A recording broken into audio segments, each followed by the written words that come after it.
Hey y'all, it's Melissa at Twin Oaks Farm Poultry. Thanks for joining us. Please subscribe to Twin Oaks Farm Poultry on YouTube. We're in the midst of our countdown to meat bird move-in day. We'll be moving 300 Cornish Rock Cross meat birds in to Twin Oaks Farm in rural southeast Ohio on August 23rd. And so we're going through the process a task at a time of getting ready for them.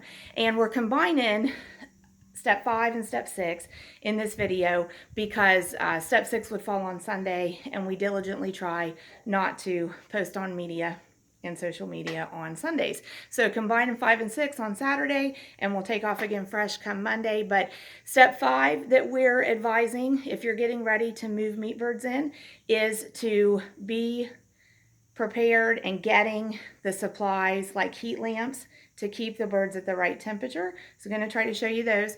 And step 6 is to actually have a way in place to hang or install or utilize what you're planning for keeping them at the right temperature. So quickly, temperature control and comfort level is very important and critical to the success of raising meat birds. And so when we say meat birds, we do specifically mean Cornish Rock Cross meat chickens. And when we say growing them out and producing poultry, we specifically operate on a 6-week production schedule. So we process the birds for poultry at 6 weeks from their hatch date. So with that in mind, ideally you will keep your birds 95 degrees in their environment the first week, and you'll scale that back 5 degrees per week progressively. So the second week 90 degrees in their environment, the third week 85 degrees, the fourth week 80 degrees, the fifth week 75 degrees, and by the day that marks week 6, you've got them like at 70 degrees. You could go down to like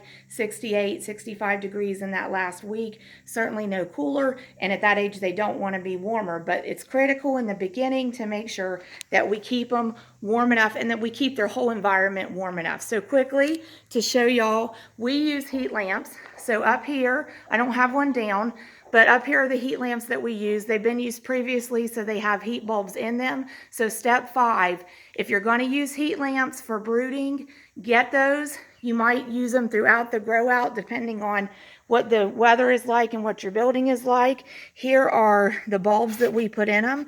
We prefer red now. We used to use clear. The reasons behind that we'd have to get into another video with. So that's the heat lamps and the bulbs we're going to use. So have your heat lamps and have bulbs to fill them and a couple replacement bulbs at least. That's step 5.